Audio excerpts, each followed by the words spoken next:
नमस्कार, मैं सीके राउत आप सभी को जनमत पार्टी के इस प्रशिक्षण में स्वागत करता हूं। यह प्रशिक्षण जनमत पार्टी के कार्यकर्ताओं के लिए है और निश्चित रूप से फील्ड पर जाने से पहले अगर वे एक बार इसे देख ले तो यह बहुत ही लाभदायी होगा। तो आइए शुरू करते हैं। देखिए, कुछ भी करने से पहले हमें सीखना बहुत ही ज़रूरी होता है।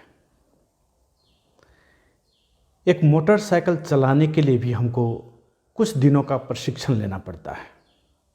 एक गाड़ी चलाने के लिए भी 1 महीना 2 महीना का प्रशिक्षण लेना पड़ता है। हवाई जहाज़ चलाने के लिए आपको कई वर्ष 2 वर्ष 4 वर्ष का प्रशिक्षण ट्रेनिंग लेना पड़ता है।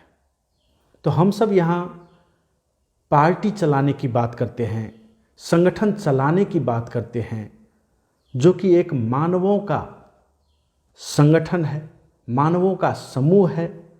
तो निश्चित तौर पर संगठन को चलाने के लिए, समूह को चलाने के लिए हमें सीखना जरूर पड़ेगा। अगर चलाना है तो निश्चित रूप से हमें सीखना पड़ेगा। और हमने देखे कि एक मशीन को चलाने के लिए, एक हवाई जहाज़ को चलाने के लिए जब इतना समय लगता है सीखने के लिए, तो आदमी तो फिर भी जीवित प्राणी है। आदमी में बुद्धि होता है, उसका अपना अनुभव होता है, उसकी अपनी अनुभूति होती है।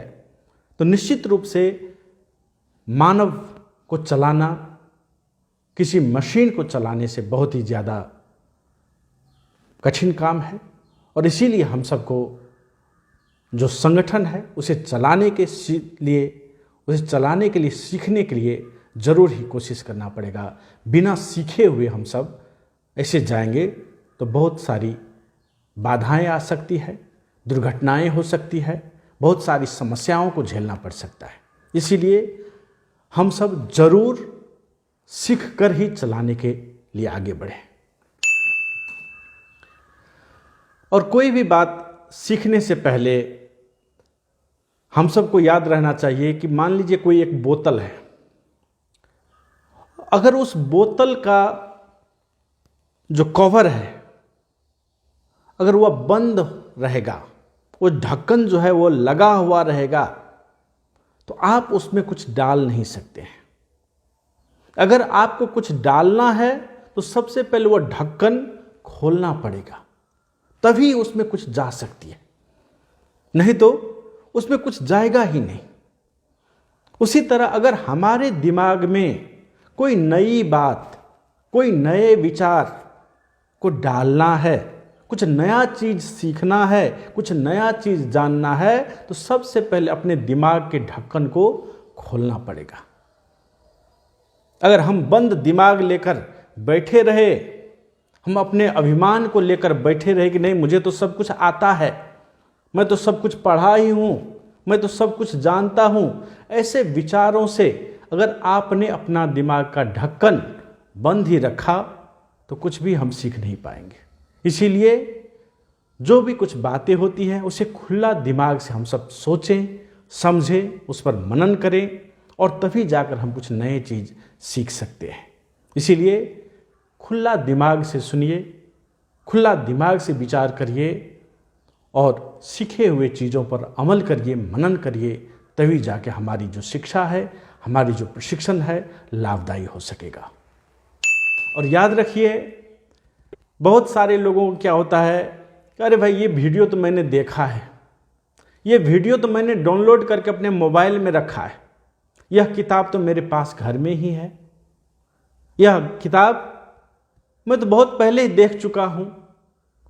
ऐसी बहुत सारी बातें किया करते हैं। किताब तो रखते हैं लेकिन कभी पढ़े नहीं होते। मोबाइल में वीडियो डाउनलोड करके रखते हैं लेकिन वो वीडियो कभी देखते नहीं हैं, उस पर अमल करते नहीं हैं।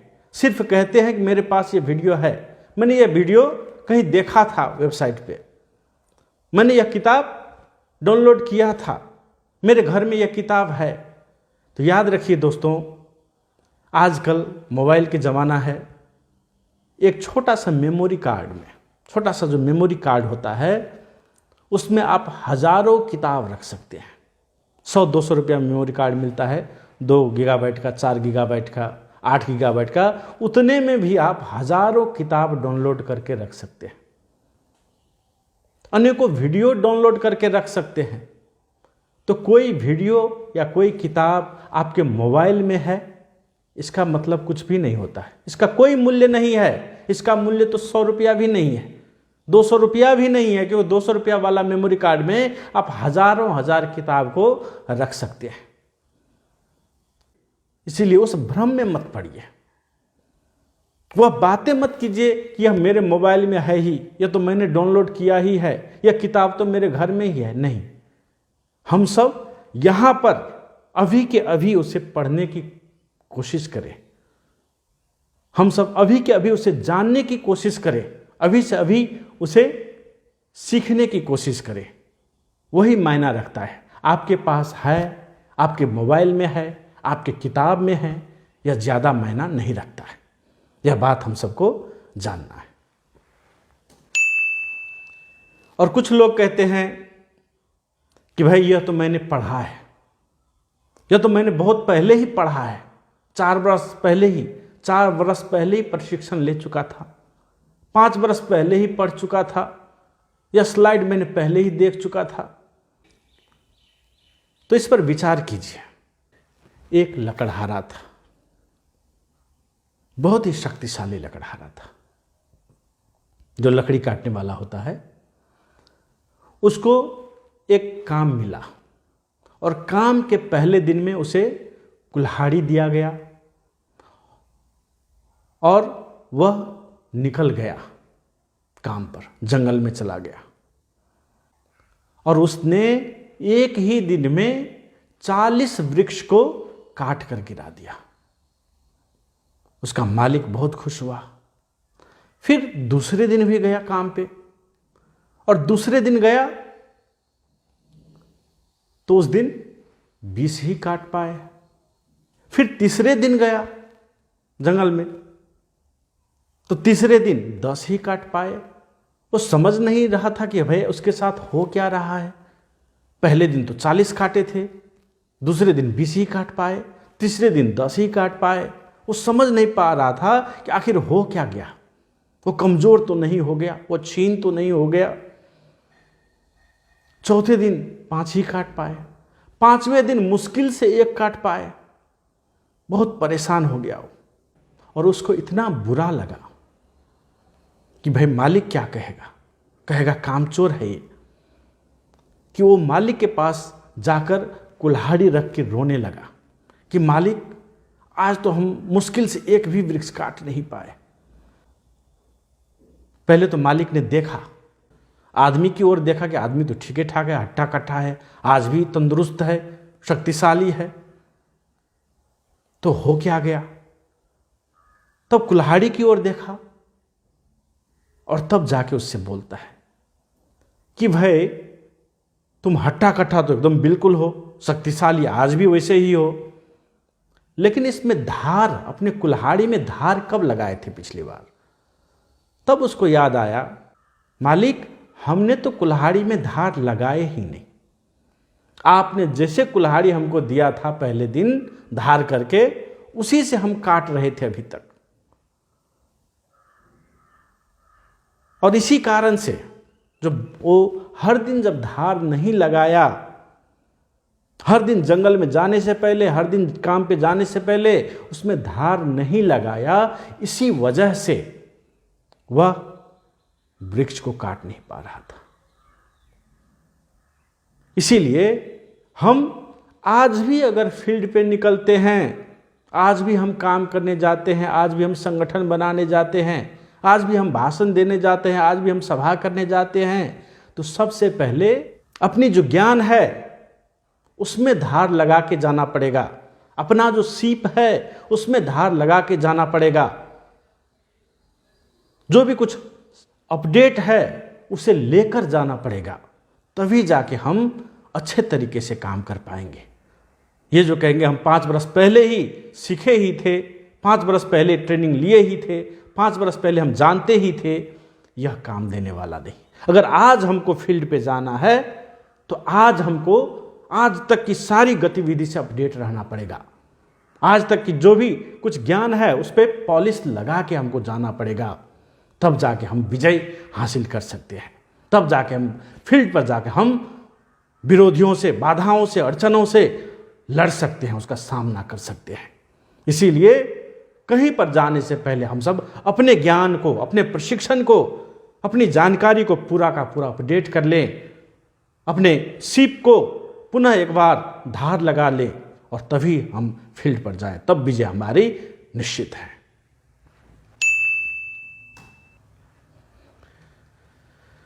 और आप सभी को मालूम होगा, संगठन के संपर्क के लिए वेबसाइट भी है संगठन का। जनमत पार्टी का आधिकारिक वेबसाइट है janmatparty.org। याद रखिए, JANMATPARTY.org है। याद रखिएगा, N के बाद A भी है, janmatparty.org है।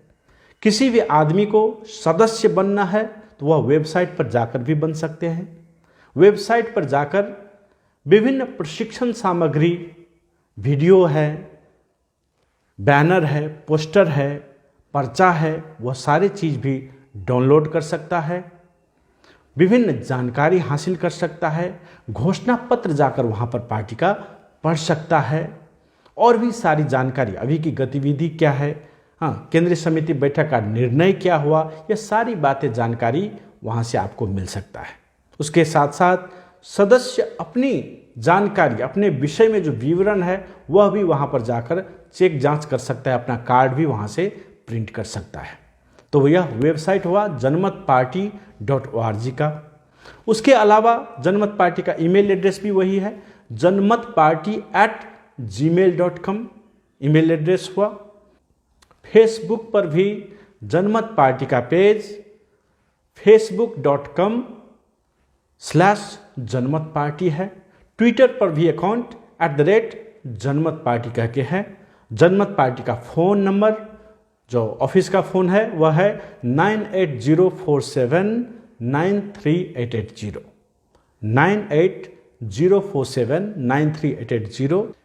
और आप सबको एक बात याद रखना है, जितनी भी समिति गठन होती है, जो भी जानकारी आपको देना है, वह फेसबुक, व्हाट्सएप आदि पे नहीं भेजकर सीधा जनमत पार्टी का ईमेल पर भेजा करे। वहीं पर वह रिकॉर्ड रहता है, वहीं पर यह देखा जाता है। दूसरे चीज़ पर अगर भेजते हैं, फेसबुक पर भेज देते हैं, ट्विटर पर भेज देते हैं या व्हाट्सएप पर भेज देते हैं, तो वह जानकारी ऑफिस में रिकॉर्ड में नहीं आता है। इसीलिए कोई भी समिति बना है, कोई भी सदस्यता की बात है, कोई भी आपको फीडबैक ही देना है, तो वह आप जनमत पार्टी के ईमेल janmatparty@gmail.com पर भेजा करें।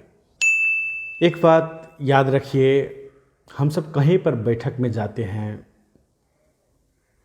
कहीं पर कुछ करते हैं, तो हम सब सदैव वातावरण को एक सकारात्मक बनाकर रखें। वहाँ पर पॉजिटिव वाइब रहना बहुत ही आवश्यक है। ठीक है, लोग अनेक किस्म के होते हैं, बहुत सारे लोग नकारात्मक बातें भी करने के लिए आएंगे, लेकिन कम से कम हम सब खुद ही नकारात्मक शब्दों का उच्चारण न करें, नकारात्मक बातों को न छेड़ें। अगर किसी के द्वारा ऐसी नकारात्मक बातें की जाती है, छेड़ा जाता है, तो यथासंभव उसे इग्नोर करके वहाँ से चलने की कोशिश करें। क्योंकि जितनी ज़्यादा हम सब नकारात्मक बातों को छेड़ेंगे, बढ़ाएंगे, वह उतना ही ज़्यादा फैलेगा, उतना ही ज़्यादा नकारात्मक शक्तियाँ फैलेगी। इसीलिए हम सब नकारात्मक बातों से दूर ही रहे। अपने बैठक में, अपने सभाओं में या अपने कार्यों में यथासंभव नकारात्मक लोगों से, नकारात्मक बातों से, नकारात्मक शब्दों का उच्चारण करने से हम सब दूर ही रहें, उससे परहेज ही करें। और जैसा कि कहा जाता है, गांधी जी का 3 बंधन आप सबको मालूम ही है, बुरा मत देखना, बुरा मत सुनना और बुरा मत बोलना। और आजकल चौथा बंदर भी उसमें आ गया है, और वो है कि बुरी चीज़ों को, बुरी खबरों को सामाजिक संजाल में, फेसबुक पे, ट्विटर पे, व्हाट्सएप पर शेयर मत करना। ऐसे ही नहीं कि भाई कहीं भी अपना नाम देखें फटाक से शेयर मार दिए, ऐसा मत करना है हम सबको। अगर सकारात्मक बात है तो ही उसको शेयर करना है, हमारे संगठन के हित की बात है तो ही उसे शेयर करना है। यह बात एकदम याद रखना है, क्योंकि नकारात्मक चीज़ों को हम जितना ज़्यादा जगह देंगे, जितना उस पर बहस करेंगे, जितना उसको स्थान देंगे, वो उतना ही ज़्यादा फैलेगा। इसीलिए हमें हर जगह पर एक सकारात्मक वातावरण बना के रखना है, पॉजिटिव वाइब बना के रखना है। ठीक है, आदमी तरह तरह के होते हैं। कहीं भी हम बैठक में जाते हैं, कहीं सभा में जाते हैं, तो वहाँ पर बुरे बातों को छेड़ने वाले लोग सब भी आ सकते हैं, नकारात्मक बातों को करने वाले लोग सब भी आ सकते हैं। लेकिन हम सबको सकारात्मक चीज़ पर ही टिके रहना है, सकारात्मक बात ही करना है, सकारात्मक बातों पर ही छल फल को सीमित करना है। हम सबको गलती से भी नकारात्मक शब्दों को, नकारात्मक बातों को खुद नहीं उच्चारण करना है। और अगर दूसरे आदमी कोई नकारात्मक बात कर भी देता है, नकारात्मक बातों को छेड़ भी देता है, तो हम सब उसको या तो इग्नोर करके आगे बढ़ने की कोशिश करेंगे, या उन्हें कहेंगे बाद में हम अकेले में बात करेंगे कह के वहाँ से केस को आगे बढ़ाने की कोशिश करेंगे। नहीं तो नकारात्मक बातों को छेड़ने वाला आदमी आपकी सभा को, आपकी बैठक को हाईजैक करके वो अपने नकारात्मक बातों को फैलाने के लिए प्रयोग कर देगा। आपकी सभा को, आपकी बैठक को वह प्रयोग कर देगा। इसीलिए ऐसी बातों को यथासंभव हम सब इग्नोर करके चले, अनसुना करके चले। और फिर भी अगर नहीं मानता है कोई, तो हम सब उनसे एकांत में, अकेले में बात करने की बात छेड़कर अपना जो एजेंडा है, अपना जो योजना है, उस पर छलफल करते हुए हम सब आगे बढ़ें। यह बात एकदम बैठक के क्रम में, सभा के क्रम में, छलफल के क्रम में एकदम याद रखना है कि हमें सबको वातावरण सदैव सकारात्मक बना के रखना है। सकारात्मक शब्दों पे ही छलफल करना है, नकारात्मक शब्द भी प्रयोग नहीं करना है, नकारात्मक बात भी नहीं लाना है। सकारात्मक बात, अपनी योजना, अपना रोड मैप, अपना भावी रणनीति पर बात करके ही हम सबको आगे बढ़ना है। ये बात है।